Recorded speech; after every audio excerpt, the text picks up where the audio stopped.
Hey guys, Don Rice here. This will be the Baffling episode number 2.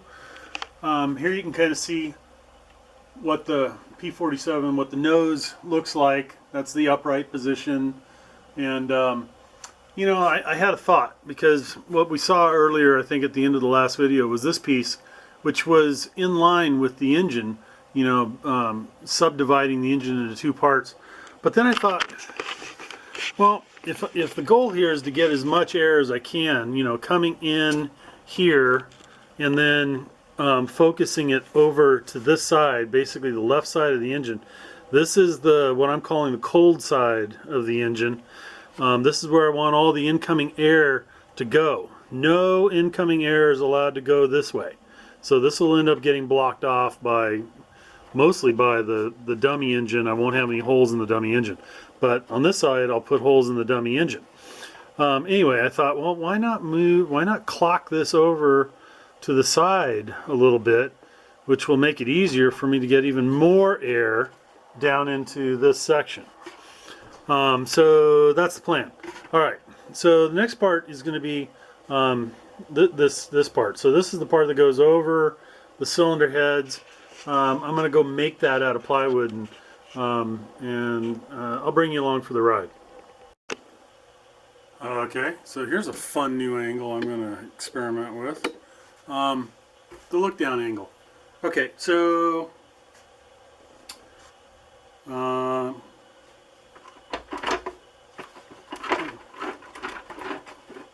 go ahead and take off the cowl here.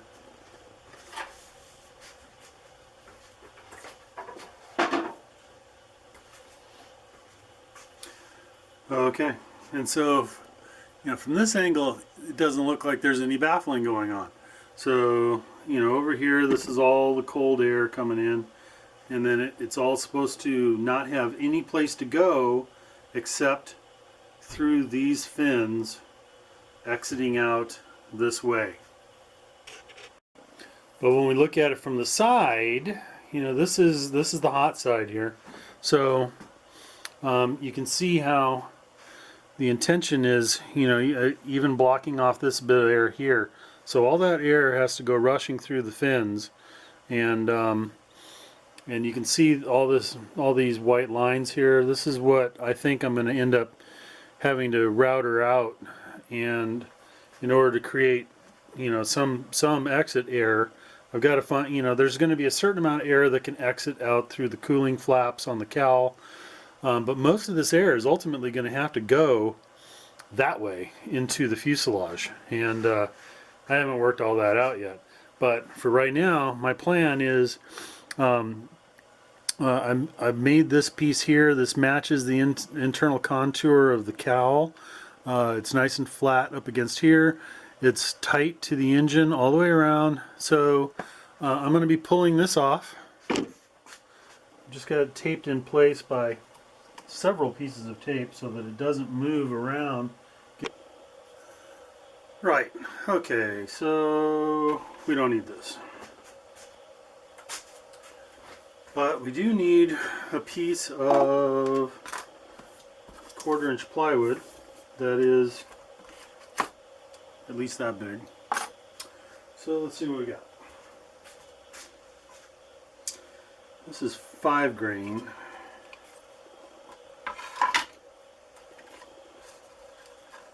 Oh, fail.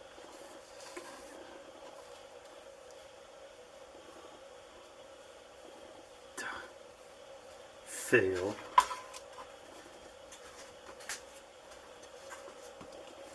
Okay, a new one. So as long as it's new, I get to choose the grain.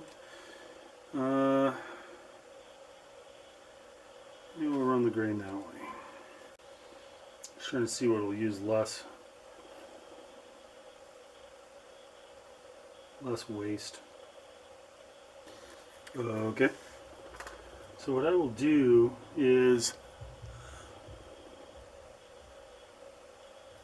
go ahead and hit up this corner here.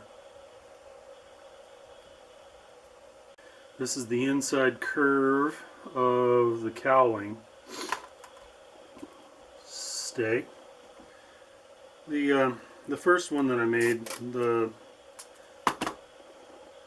baffle that kind of goes along the bottom of the engine, was a little bit easier to trace out because it's little, it's basically just a rectangle with some details on it. This is a little bit more complicated, and kind of need everything to stay put. This piece moves fairly easily, so it's going to be fairly easy for me to mess that up. I think I broke a rib. I'm going to try and make as clean of a tracing as I can, and then when I cut this on the bandsaw, I will cut to the line, which will make the wood piece just ever so slightly larger than the manila piece, and that will allow me to make some adjustments if necessary. The manila piece fits pretty good, but you never know what you're going to screw up during the tracing and cutting process. So it's like that piece right there. What is that? I don't remember that being. Oh, that goes down. Okay. I think that should be it.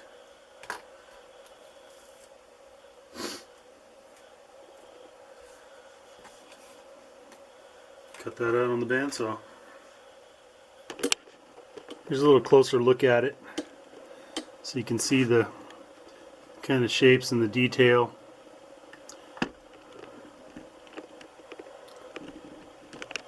Hopefully that'll all fit well in a minute when I'm done cutting it.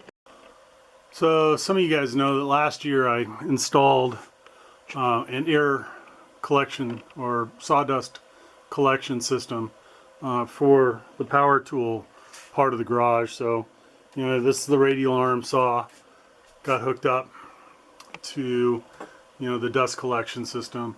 That's from Rockler. It's a nice system. I'll be turning it on here in a minute. We won't hear much. It's really not that loud. It's not annoying, but it's not quiet either. Anyway, so that gets hooked up. It's up. You can see it over here. Those are gates. So this is the gate for the bandsaw. So it's open. This one's for the table sander. So that's closed. There's another one on the other side for the radial arm saw. That's closed. Anyway, we'll fire it up here and we'll get some sawing done.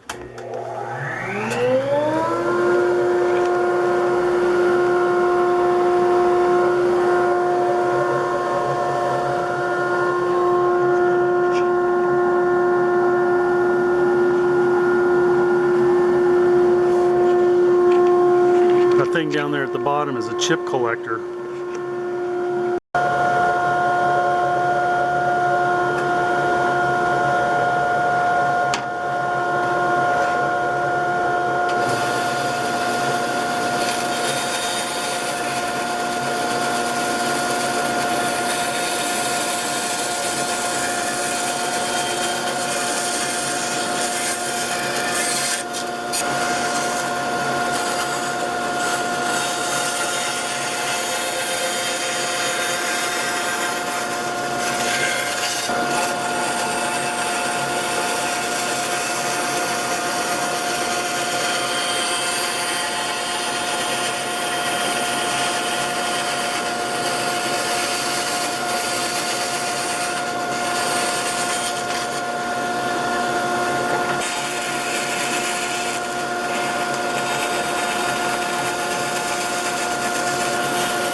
Okay. I think that's it.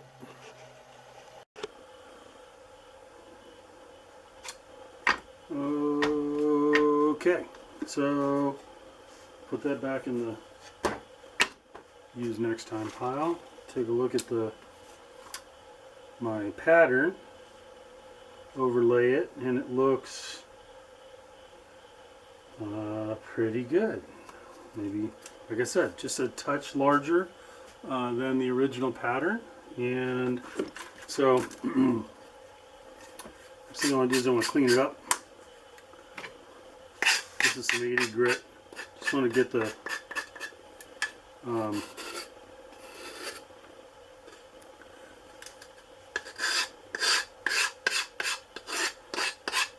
splinters. You know, there's a clean side and a rough side to a bandsaw blade, and I never remember which one's which, and so I always end up using the dirty side. It's probably the side that looks right to my eye. I always end up with a bunch of splinters and stuff because of them using the rough side of the blade.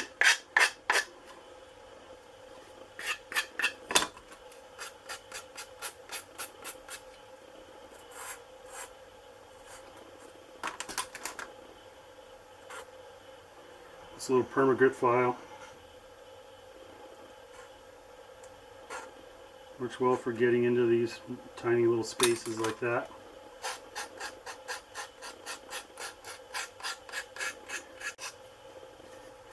A friend of mine has a DA 150 inline twin. Came out of one of the, not DA, a 3W 150 inline twin. Came out of a 3W, the quarter scale 3W P47. And apparently the guy didn't baffle the rear cylinder properly, and just burned it up. And that rear cylinder had to be completely replaced, and the piston, and the associated bearings, and all that kind of stuff. So it's pretty important that we get that rear cylinder to run nice and cool. Yeah.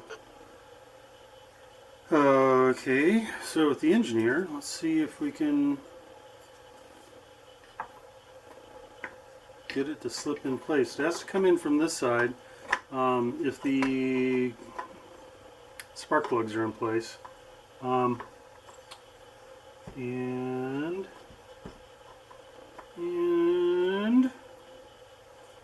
it's hidden somewhere, which is to be expected. I expected it to be a little bit larger than the pattern, and it is, so that's good. Just eyeballing down here to see the areas that are hitting, and so I can mark them from here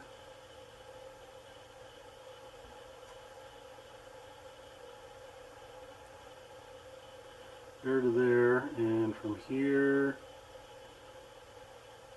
here, there. This all looks good. That looks like it could be opened up just a touch. Alright, so take just a touch off of right here. I'll go straight up like that. Something like that. Should get me to the next round of whatever needs to be moved. I'll move that right there also. And I know this is going to need to move over here too, so I'm going to say all along this edge right here. Just like that.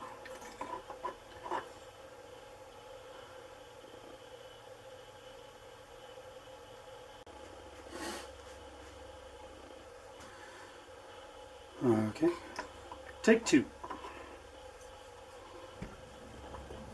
Okay, we are sliding in until we hit something. We hit entirely sure what we're hitting, but we're hitting something.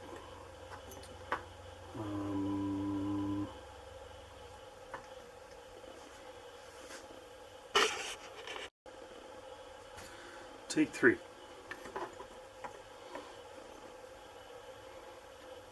Okay, so I know it's hard, you can't really see what I can see, but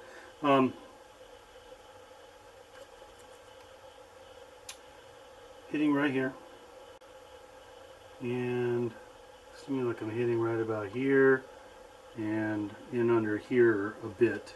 You take a little bit out off of this side, and I'm just going to keep fiddling with it like that.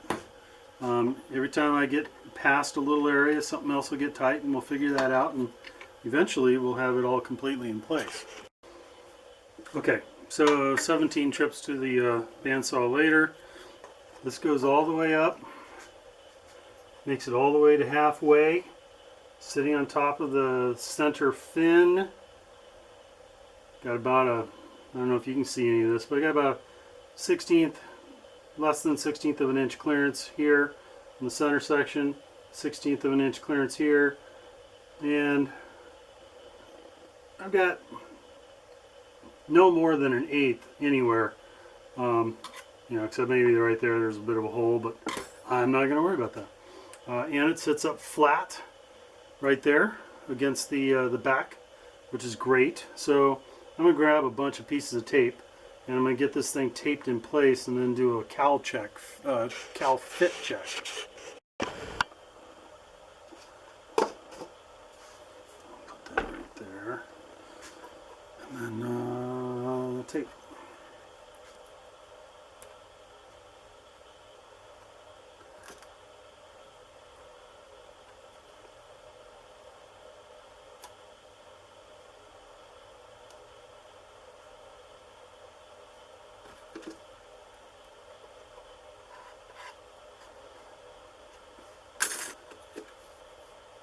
This will keep the top base secured to the firewall, and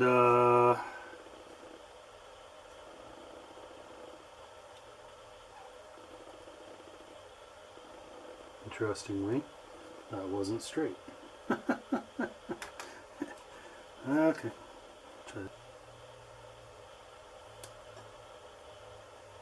See how this can move around?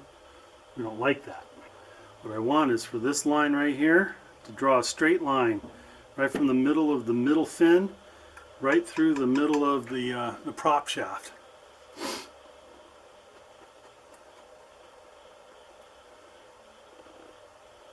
Okay, there we go, just like that. Reasonably sort of stable. Alright, here we go. Great big test. Hold your breath.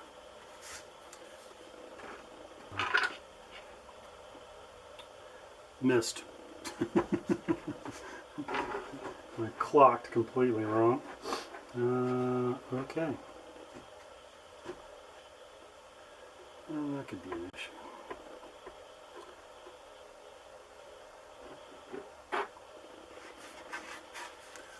Okay, so when you look in here, you can see this ring. There's this G10 ring, and trying to slide this down, the G10 ring is hitting on the outer edge of this plywood over here. And I think I'm going to end up having to take away a piece of that, part of that G10. Going around the perimeter, I can see that it's about 1.5 inches from the center of that hole, from the center of that hole to, you know, the center of the plywood, about 1.5 inches. So that's that hole right here, that bolt in it. I will go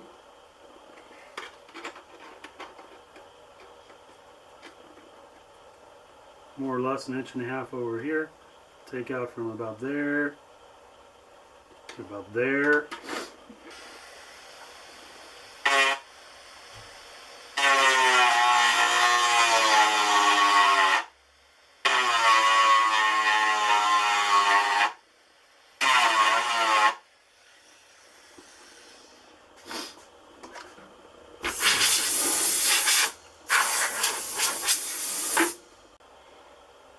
big rub.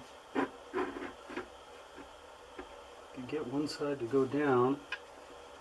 Problem is that it's also, I got a rub on this one and a rub on this one. The rub over here wasn't a problem before because this was paper and was giving and would give way, and so I could slip past over here, but with them both being 1/4 inch plywood, now I've got a little bit of a problem. So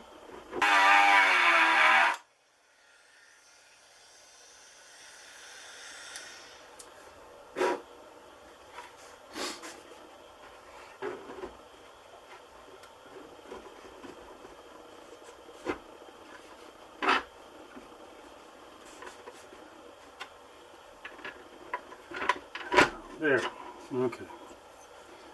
All else fails, shove it a little bit harder. There we go.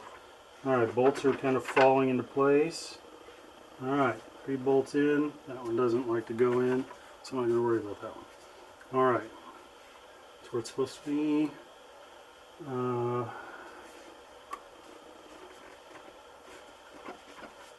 Okay, we're hitting somewhere.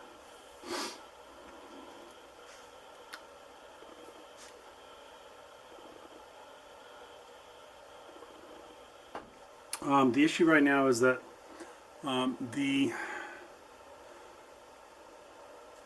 you can see where this thing comes across. We're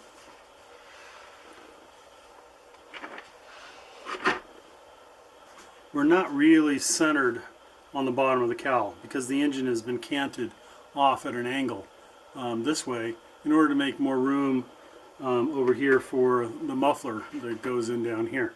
So what that means is that this plywood is actually not hitting against a more or less flat part of the cowl.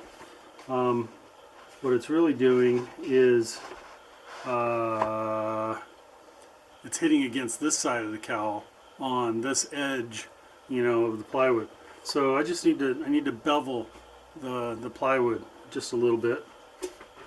If I can get it out of here again. So if you haven't learned yet what the lesson is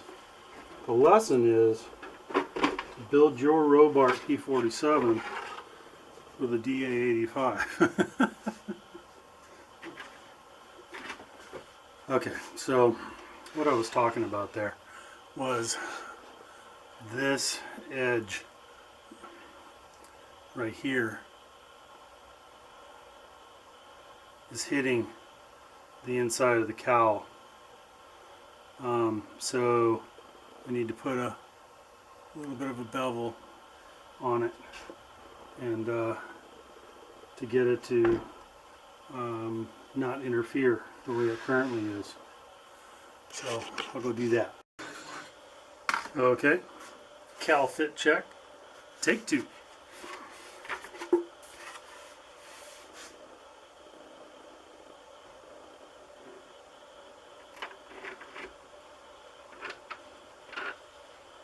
That went down a whole lot easier. Well, alrighty then. Okay.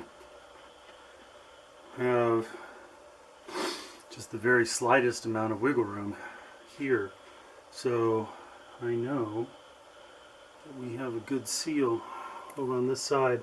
I sanded a 7 to 8 degree. I set the table on the bench sander to 8 degrees and sanded an angle into that edge so that it, you know, matches the bevel angle in the cowl. So, all right. Whew. Okay. That's okay. So went on reasonably easy.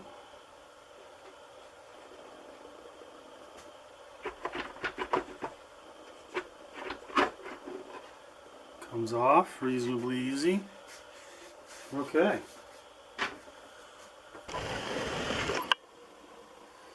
All right. There it is. So you can see I mounted this one at an angle, and that's to help bring more air into this side of the engine. That's the cold side. And then, as you can see, there's no place, theoretically, there will be no place for the air to go except to come through all these fins. Still a lot of work to do, but we're getting there. Pretty happy with that. So I think that's good enough for today. Later.